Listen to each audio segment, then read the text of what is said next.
이번에 티타늄으로 바뀌면서 20g 정도씩 가벼워졌는데 내년에는 이게 다시 무거워진다고 합니다. 아니 뭐 이거 요요 현상인가? 뭐야 이거? 안녕하세요. 인스펙팅룸 엄준입니다. 오늘은 테크위크 시간인데요. 이번 시간에는 아이폰 15가 아니라 아이폰 16에 대한 내용 준비했습니다. 아니 뭐 아이폰 15가 나온 지 얼마 되지도 않았는데 벌써 아이폰 16이냐 이렇게 생각하실 수 있는데 저도 뭐 그 부분 충분히 이해합니다. 그런데 내년 아이폰을 기다리시는 분들이 의외로 굉장히 많더라고요. 그래서 오늘 영상 준비했고요. 과연 내년에 어떤 차이점이 있을지 미리 한번 알아볼게요. 그리고 저희가 구독자 이벤트를 진행하고 있는데요. 참여하시는 방법은 하단 고정 댓글을 참고해 주시고요. 그럼 많은 참여 부탁드릴게요.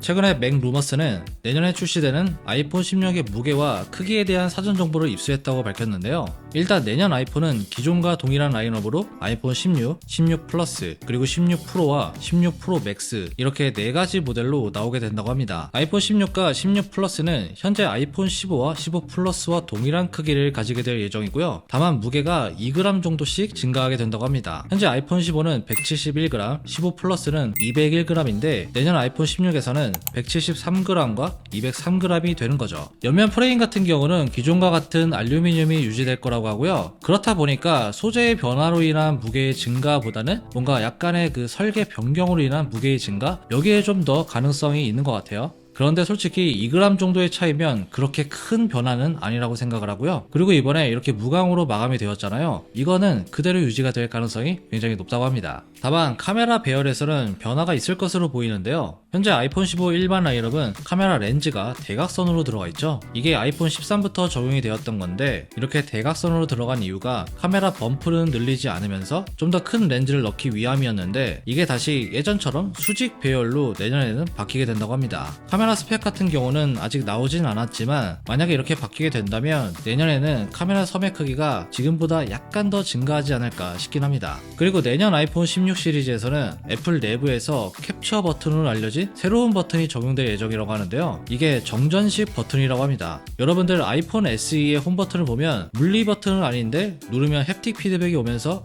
뭔가 좀 누르는 느낌이 나는 그런 버튼 아시죠? 그것과 유사한 버튼이라고 하고요. 여기에는 파워 센서 기능이 탑재가 된다고 합니다. 이게 누르는 압력 같은 걸 감지해서 전기 신호로 변환한다고 하는데 여기에 어떤 기능이 들어가는지는 아직까지 알려진 건 없습니다. 이 새로운 버튼은 액션 버튼처럼 프로 라인업에만 들어가는 건 아니고요. 일반 모델에도 똑같이 적용될 예정인데 이 버튼은 전원 버튼 아래쪽에 생기게 된다고 합니다. 여기서 잠깐 광고 하나 보고 가실게요. 여러분들 요새 PDF 파일 자주 사용하시죠? PDF 파일의 장점은 내가 만들어 놓은 문서나 이미지를 깨짐없이 상대방에게 전달할 수 있다는 건데요. 반면에 수정이 어렵다는 불편한 점도 있습니다. 그런데 제가 오늘 소개해드리는 UPDF를 이용하면 아주 간단하게 PDF 파일을 수정할 수가 있어요. 이 UPDF는 편집 프로그램인데 여기서 중요한 건 하나의 라이센스만 있으면 맥이든 윈도우든 다 사용할 수 있다는 건데요. 심지어 iOS나 안드로이드까지 모두 사용할 수가 있습니다. 저는 맥에서 요즘 사용하고 있는데 주석을 달고 싶으면 주석을 클릭한 다음 이렇게 원하는 위치에 달면 되고요. 내용 수정도 원하는 곳을 클릭한 다음 아주 쉽게 바꿀 수가 있습니다. 그리고 원하는 부분을 드래그해서 번역을 누르면 거의 딜레이 없이 빠르고 정확하게 번역도 가능하고요. 이건 여러분들의 스마트폰으로도 가능한데 아이폰에서 이렇게 똑같이 편집을 할 수가 있어요.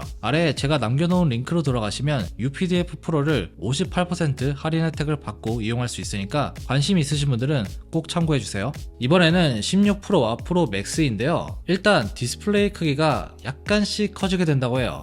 16 프로에는 6.3인치, 프로 맥스에는 6.7인치 화면이 탑재된다고 하는데 정확한 수치로 말씀드리면 프로는 6.27인치이고요. 프로 맥스는 6.85인치입니다. 현재보다 약 0.2인치 정도 증가한 건데 결과적으로는 제품의 크기도 함께 증가될 거라고 합니다. 현재 공개된 아이폰 16 프로의 사이즈를 보면 149.6mm에 71.45mm이고요. 16 프로 맥스 같은 경우는 163mm에 77.58mm입니다. 이렇게 나오게 된다면 현재 아이폰 15 프로와 15 프로 맥스보다 가로 세로 길이가 좀 더 증가하게 되는 거고요. 참고로 두께는 8.25mm로 현재와 동일할 거라고 합니다. 그리고 프로 라인업 같은 경우는 솔직히 일반 라인업보다는 무게가 좀 더 중요하잖아요. 이번에 티타늄으로 바뀌면서 20g 정도씩 가벼워졌는데 내년에는 이게 다시 무거워진다고 합니다. 아니 뭐 이거 요요 현상인가? 뭐야 이거?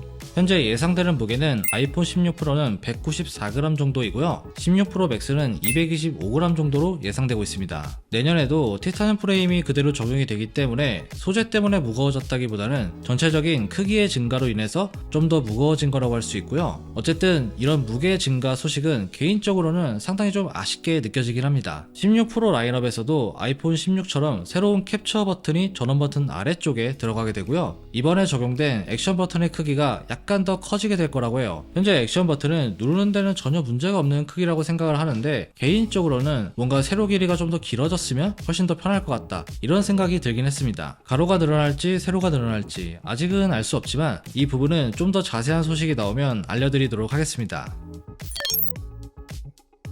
카메라에 대한 얘기도 나왔는데요. 이번에 아이폰 15 프로 맥스에는 새로운 망원 카메라가 들어갔죠. 이게 테트라 프리즘 렌즈라고 해서 일종의 접이식 렌즈가 들어갔는데, 스마트폰 내부가 작다 보니까 여러 개의 렌즈를 겹쳐서 빛을 굴절시키는 방식을 적용한 거예요. 어쨌든 이걸로 인해서 기본적으로 5배 광학 줌이 가능하게 되었고요. 이전보다는 줌 기능이 개선이 되었는데, 내년 아이폰 16 시리즈에서는 프로 맥스뿐만 아니라 프로 모델에도 이 테트라 프리즘 렌즈가 탑재될 예정이라고 합니다. 제가 방금 설명드린 것처럼 16 프로 같은 경우는 전체 크기가 증가하게 된다고 했잖아요. 그렇게 되면 내부 공간에 여유가 생기기 때문에 이 테트라 프리즘 렌즈를 넣을 수 있는 공간이 확보가 된다고 볼 수 있어요. 그리고 초광각 카메라에 대한 얘기도 있는데요. 제프4에 따르면 아이폰 16 프로 라인업에는 48메가픽셀의 초광각 카메라가 탑재될 예정이라고 합니다. 현재 아이폰 15나 15 프로에는 48메가픽셀 메인 카메라가 들어가 있죠. 이게 픽셀 비닝을 사용해서 4개의 픽셀 데이터를 하나의 큰 픽셀로 병합하는 기술인데, 이렇게 되면 이미지 품질 자체도 올라가게 되고요. 그리고 프로 로우 촬영 있죠. 그게 현재는 메인 카메라에서만 가능한데 내년에는 초광각 카메라에서도 가능해질 예정입니다. 이렇게 되면 초광각 카메라의 활용도가 대폭 강화가 되겠죠.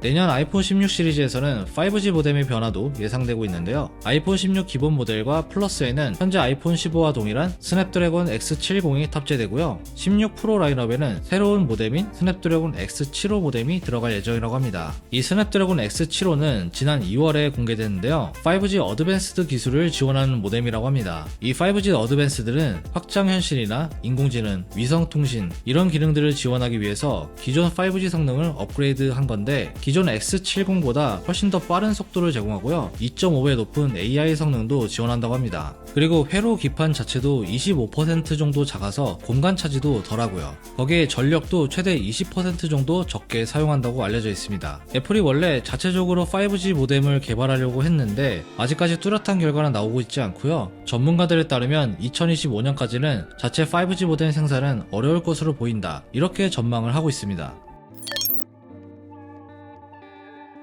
다음은 프로세서에 관한 내용인데요. 이번에 아이폰 15 시리즈는 일반과 프로 모델에 다른 칩셋이 들어갔죠. 아이폰 15 일반에는 A16이 들어갔고요. 15 프로에는 A17 프로가 들어갔어요. 그런데 내년에는 일반과 프로 모델 구분 없이 A18 프로가 들어간다고 합니다. 이거 욕 아니에요. A18. 애플은 아이폰 13 시리즈부터 일반과 프로에 다른 칩셋을 넣었는데요. 아이폰 13과 프로는 모두 A15가 탑재가 되었지만 GPU 코어의 개수가 달랐습니다. 일반은 4코어 GPU, 프로는 5코어 GPU였어요. 그리고 아이폰 14에서는 아예 다른 칩셋을 넣었는데요. 아이폰 14 일반은 A15가 들어갔고요. 프로 라인업은 A16 칩셋을 넣었습니다. 이러한 차이가 아이폰 15까지 이어져 오면서 일반과 프로에 각각의 차이가 있는데, 내년에는 이런 차이가 사라지게 될 수도 있다는 얘기고요. 사실 이렇게 된다면 급 나누기가 하나 사라져서 일반 모델 사용자 입장에서는 굉장히 좋은 건데, 그런데 제 생각에는 이번에 애플이 처음으로 칩셋에 프로라는 이름을 붙였잖아요. 이걸 내년에 일반 모델까지 확장시킨다? 뭔가 좀 의구심이 드는 것 같습니다. 사실 다른 회사에서는 다 넣어주는 120Hz 프로 모션도 뭔가 프로라는 이름이 붙어서 그런지 일반 라인업에는 아직까지 적용시키지 않고 있는데, 글쎄요, 이건 한 번 더 체크를 해봐야겠습니다. 만약에 애플이 진짜 통일을 시킨다면 일반 모델에만 코어를 살짝 뺀다던가, 아니면 A18 바이오닉 또는 A18 프로 이렇게 나누지 않을까 싶은데, 여러분들의 생각은 어떠신가요? 댓글에 남겨주시면 감사하겠습니다. 자, 오늘은 이렇게 아이폰 16에 대해서 알아봤는데요. 여러분들도 아시겠지만 아이폰 16 아직 한참 남았죠. 내년 9월 10월 돼야 나올 텐데, 그렇기 때문에 지금 나온 정보들은 어느 정도 좀 변화할 수 있다, 이렇게 좀 생각을 열어두시면 좋을 것 같고요. 앞으로 좀 시간이 지남에 따라 더욱더 정확한 정보들이 나올 텐데, 그때 좀 더 디테일한 내용들은 알려드리도록 하겠습니다. 어쨌든 이렇게 아이폰 16에 대해서 한번 궁금증을 풀어봤는데 오늘 내용 어떠셨나요? 아래 댓글에 남겨주세요. 지금까지 엄준이었습니다. 다음에 봐요.